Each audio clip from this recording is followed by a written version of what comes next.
मैं बयानवीरों की बात को ज्यादा तवज्जो नहीं देता।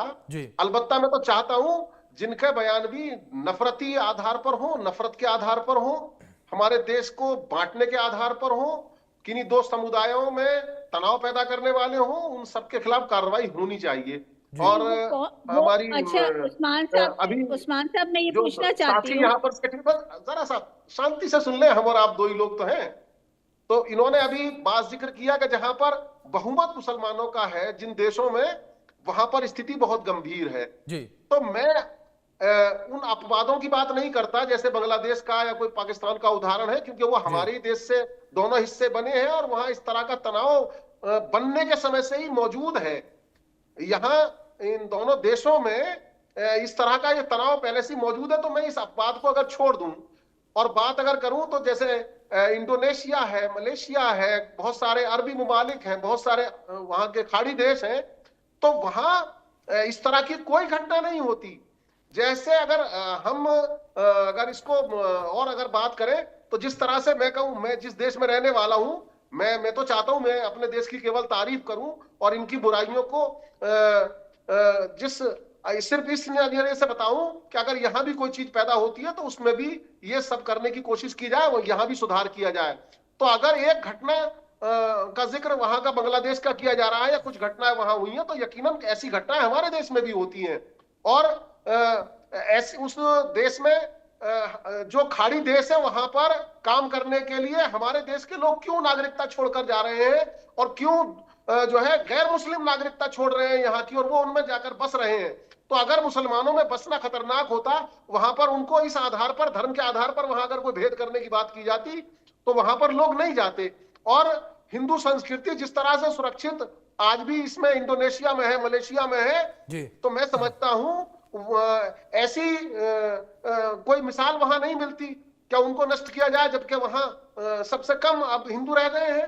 तो ऐसी कोई बात नहीं है कि जी मुसलमानों के बीच ये सब किया जाता है और वहां हिंदू संस्कृति सुरक्षित नहीं रहती है। जी जी नहीं, देखिए इनमें विवाद पैदा करने वाले लोग और नफरत करने वाले लोग सब तरफ होते हैं। मेरा उनको मौलाना सुधारने की साहब बात आपसे की मेरा जाए, प्रश्न है, ठीक है उनका हाँ ठीक है। इलाज सुन लिया करने की मैंने। बात की उस्मान जी जाए, उस्मान जी मौलाना और उस्मान जी जो ऐसे उस्मान जी एक रिएक्शन सुधार लेते का हैं, एक इलाज रिएक्शन करने लेते वाले हैं उनके सरस्वती जी खिलाफ का, कानूनी ठीक है। कार्रवाई मौलाना करने की बात साहब, की जाए। उस्मान जी एक रिएक्शन मौलाना सरस्वती जी का लेते हैं, वो भी कुछ कहना चाह रही हैं। जी सरस्वती जी जी मौलाना साहब मुझे जरा ये बताने की कृपा करें कि इस्लाम में इश्निंदा का जो अपराधी है उसके लिए क्या सजा मुकर्रर की है आप लोगों ने? देखिए मैं बताऊं आपको, सजा इस्लाम में मेरा किसी भी बहुत कानून सीधा के, सा सवाल है। अरे सुनिए ना जो आप, हाँ अरे सुन सुन लीजिए, तो एक ले कम सेकंड, से मेरा कम। प्रश्न मेरा मेरा प्रश्न सुन लीजिए। जो मैंने इस्लामिक आपका प्रश्न सुन लिया। राष्ट्र हैं, जो आपने इस्लामिक कहा राष्ट्र ईश हैं निंदा पर क्या उसमें सजा इस है? निंदा का क्या सजा है? हाँ, आपने सीधा प्रश्न किया है ईश निंदा पर क्या सजा है। मैं जी, बड़ा सीधा सा बात करूंगा। मेरा जो कुरान है वो एक पूरा एक कुरान में संविधान है, इस्लामिक राष्ट्र के इस्लाम का सुत्तल है कम कुरान, से कम। अब जैसे मेरे देश में जो संविधान लागू है और जो मेरा देश बन गया, तो अगर कोई इसकी बगावत करता है तो जो बगावत करता है उसकी सजा भी सजाए मौत है। जो मेरे देश का बागी बिल्कुल है, मेरे देश के बिल्कुल, मैं संविधान का यही बागी सुनना है, चाहती थी उसमें भी उसके लिए सजा, मौलाना के मौत मुंह की से। सजा मैं निर्धारित यही की बात गई है। सुनना चाहती थी तो अभिषेक पांडे वैसे जी, ही कि जो दीपू के वैसे साथ ही किया गया, वो जो तो दीपू कहां के पर साथ क्या किया सजा गया, निर्धारित है आप इसका वहां इससे पर कोई मतलब इस्लामिक नहीं है। राष्ट्र में, मैं अभिषेक जी मुझे बोलने का समय दिया जाए, जी मुझे जी जी बोलने का बिल्कुल समय दीजिए। दिया जाए।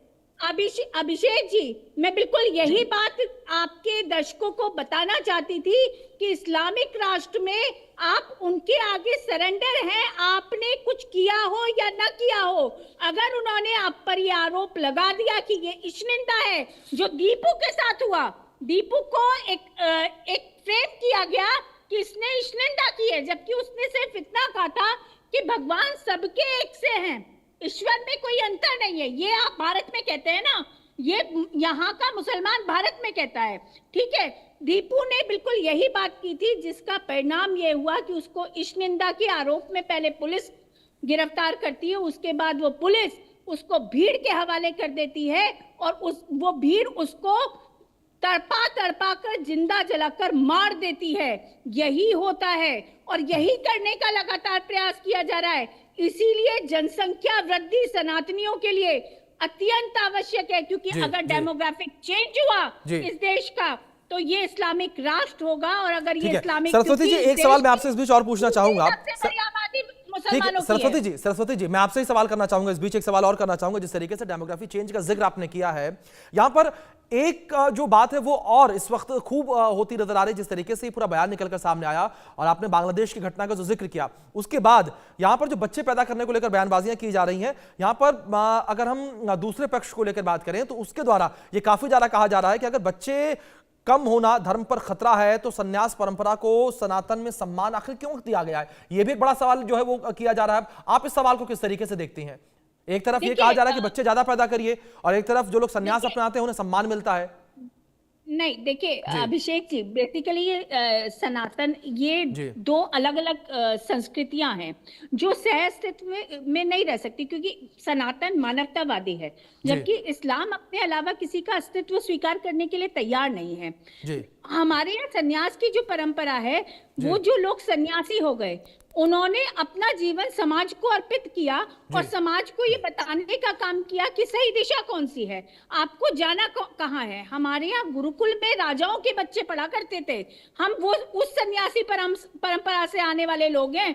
और मान लीजिए पूरे भारतवर्ष में कितने सन्यासी और बाकी सब तो ग्रस्त है ना, तो उनको ये अधिकार है। हमारे यहाँ, और दूसरी बात एक बता देती हूँ कि हमारे यहाँ ऋषिकुल परंपरा थी, हमारे यहाँ सन्यासी भी जो मन से ब्रह्मचारी हो गया वो एक अलग बात है, अन्यथा हमारे यहाँ तो ऋषिकुल परंपरा थी। हमारे यहाँ तो सन्यासी परिवार के साथ रहते थे, बकायदा उनका एक परिवार होता था, तभी तो हमारे गोत्र बढ़े। आप पांडे लिख रहे हैं, मैं हो सकता है भारद्वाज गोत्र की हूँ, हो सकता है कोई कौशिक गोत्र का हो, ये सब ऋषियों की परंपरा है, हम ऋषियों की संतानें हैं जी। हमारे यहाँ जो शिष्य होते थे, हमारे यहाँ तो इतनी वृहद परंपरा है अभिषेक जी कि हमारे गुरुकुलों में पढ़ने वाले शिष्यों को भी उनके ऋषियों का गोत्र प्राप्त होता था। ठीक है, तो ये हम तो उस परंपरा के लोग हैं। ठीक है मैं लौटूंगा आपके पास। इस बीच हमारे साथ इशिका तनेजा जी भी जुड़ गई हैं हमारे साथ। बहुत स्वागत है इशिका जी आपका भी इस चर्चा में। इशिका जी, मेरा सवाल सीधा आपसे यहाँ पर यही है कि परिवार नियोजन को लेकर जब भी बात होती है तो हमेशा इस पर एक विवाद उठ जाता है और एक खास समुदाय को लेकर बात करें तो खास समुदाय परिवार नियोजन का विरोध सबसे ज्यादा करता है। किस तरीके से आप देखती हैं इसे?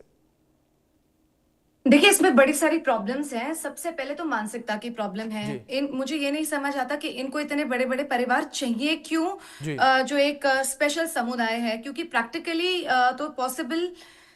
एक second, sorry. Hi, can you hear me? जी इशिका जी, आवाज आपकी आ रही है। मैं ऑडिबल हूँ, मैं विजिबल हूँ, क्योंकि मैं आपके साथ बिल्कुल भी संपर्क में नहीं हूँ। इशिका जी, आप तक मेरी आवाज पहुंच रही है? हाँ जी, मुझे आप प्लीज अपने जवाब कंप्लीट करें जी। देखिए, दो बहुत बड़ी बड़ी प्रॉब्लम्स है। सबसे पहले तो प्रैक्टिकल प्रॉब्लम पे आते हैं कि जो इनके इतने बड़े बड़े परिवार हो जाते हैं जिसके अंदर इतने सारे बच्चे हैं, सब एक साथ रह रहे हैं, उनके मामा चाचा चाची ताया ताई, दूसरे घर के भी सारे पड़ोसी भी एक ही कमरे में रह रहे हैं, इनके पास रहने की जगह नहीं होती। आधे आधे शिफ्ट्स में तो बच्चे सोते हैं और रात भर टहलते रहते हैं, क्योंकि उनके पास जगह ही नहीं है। सुबह जाके अपने उनकी शिफ्ट होती है, जब वो सोना चाहते हैं तो वो काम क्या करेंगे, वो पढ़ेंगे क्या, वो लिखेंगे क्या, उन बच्चों का भविष्य क्या होगा। जाने के लिए वो मदरसे जाते हैं जहां पे इनका कोई वो सुख नहीं है, कोई वो समझ नहीं है, कुछ बन नहीं रहे, वो ना डॉक्टर बन रहे हैं, ना वो साइंटिस्ट बन रहे हैं, ना वो कुछ और बन रहे हैं। पता नहीं वो क्या चाहते हैं, क्योंकि उनको सब कुछ फ्री में मिल रहा है। और वो फ्री में कहां से आ रहा है? उनको गैस सिलेंडर फ्री मिलता है, उनको पानी की सेवा फ्री मिलती है, उनको रहना खाना राशन सब कुछ फ्री में मिलता है। वो मिल कहां से रहा है? वो हमारे पैसों से मिल रहा है।